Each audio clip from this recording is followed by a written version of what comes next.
Hello, and welcome back to Learning with Lee. In this episode, we're going to continue our discussion of expressions, operators, and operands by discussing the modulus operator. However, before we get into that, we need to discuss one operator that I forgot to mention in the previous episode, and that is the negation operator. The negation operator, also known as just a minus sign before a single entity, is what's known as a unary operator. And the reason it's known as that is because what it does is it operates on a single operand. I could do something such as 5 minus I here. However, that's different than saying minus I, because in one case, I'm saying I want I to be negative. In the other case, I technically is negative, but then I'm adding the negative of I to 5. So it ends up being treated differently. So I could even do something like 5 minus negative I. And, well, this would have some issues because we'd get 2000 divided by 5 first if I do something like, well, for clarity's sake, let's just say that I wanted to get rid of the rest of this line so that it's really clear just that we're focusing on the 5 minus negative I. I can build it, I can run it, and as you can see, because I is negative 3, becomes positive 3, and then subtracts it, giving us 2. That works, however, you can't really, well, you can chain these, however, if I do something like this is going to give us errors. And that's because the combination of two minuses in a row is itself a different operator that we'll get into in the future.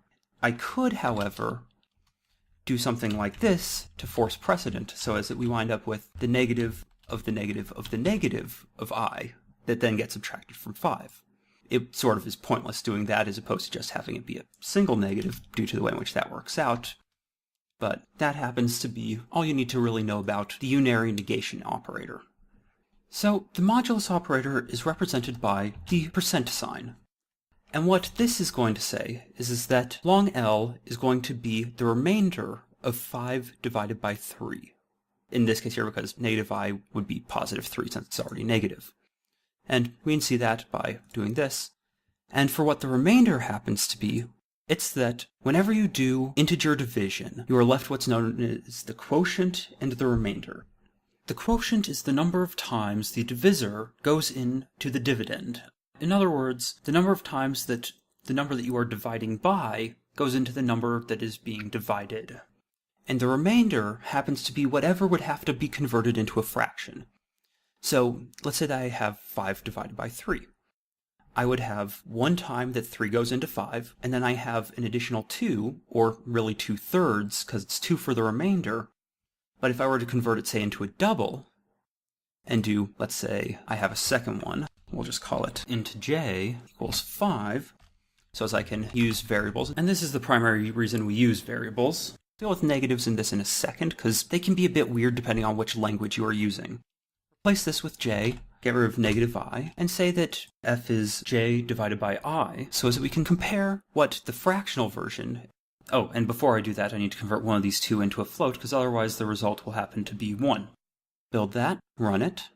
As you can see right here, we have I is originally 3, the remainder is 2, and the full fraction is 1 and what would be 2/3. And the reason for the quotient is it's this portion here converted into a fraction such that the denominator of the fraction is the original divisor. In this case here, we had 5 divided by 3, where 3 is the divisor. And that happens to mean that the denominator, aka the bottom number, so 2/3, the thirds being on the bottom, happens to be equal to that divisor, which is what needs to be the case. In case I, say, had 30 here, I would need to change it in order to get the proper remainder, because otherwise my remainder would be shrunk down in case, say, I multiplied everything by 10. Build it, run it.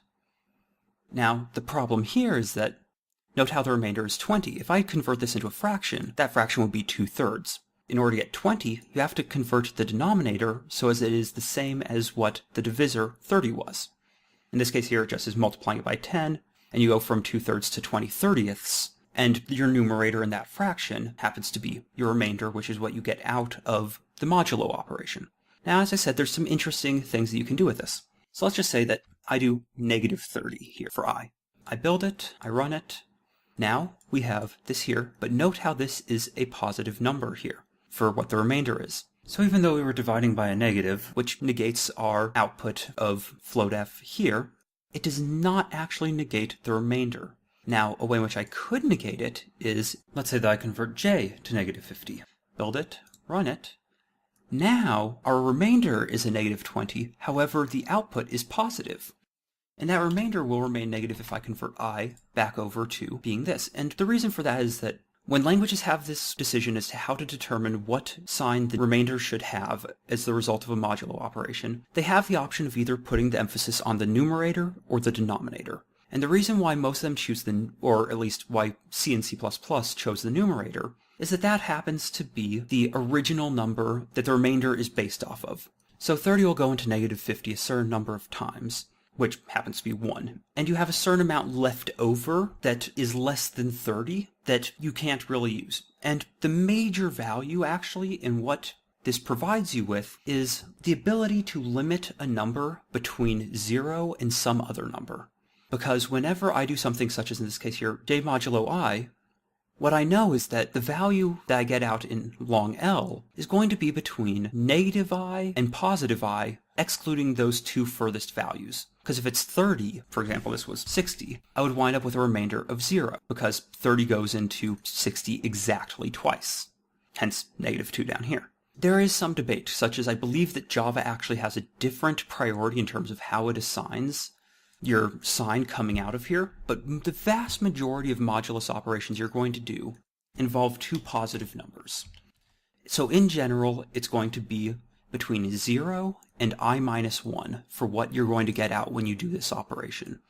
While it can be negative, in general what you're going to do is say, let's say I have some number of items, such as, let's just say that I had 50 integers. And we're not going to get into how this is done quite yet. This will be a topic for maybe 2 or 3 lectures from now in what's known as arrays. So let's say I have 50 integers. Now let's say that all those integers are compact together so as that one integer is immediately next in memory to the preceding integer. So I know that my first integer, that's at some memory location, let's call it m. The next one's at memory location m plus 1. And I can do this the entire way down through that list of 50 integers. And if I want to, let's say that I have some function that converts from some other item into one of those indexes. The way in which I can constrain the output of that function to only return a value between 0 and the final element is to have it do a modulus operation where what you're dividing by, your divisor, happens to be the same size as that initial list. Because it'll guarantee that whatever gets output ends up being between 0 and that divisor. The numbering starts at 0 rather than at 1. And we'll get into why that is once we start talking about binary, but for now, that's really all that you need to know about that portion of the modulus operation. Another common usage for it is, let's say that I'm programming a game, and let's say that I have 4 distinct states that something can be in, and I want to randomly choose between those states in order to make my game a bit more replayable, a bit more interesting for the player, so they don't always know what's going to happen. What I can do is I could say, okay, let's make I 4, let's make j some random number, and what that'll do is it will go, okay, I'm going to insert a random number here that I'm going to end up ensuring that it's either 0, 1, 2, or 3. It can only be one of those 4 states. And then, depending on which state it is, I get to pick out which one of my options for the video game that some state's going to be in. That's the other major use for the modulus operator, and we'll encounter it throughout our coding programs that we do in the future and throughout a whole bunch of it. But for today, I just would ask that you mess around with it some, test out what you can do with the positives, negatives, in terms of combining that with the modulus operator, and just get a good feel for it. And I will see you guys next time. Have a wonderful day.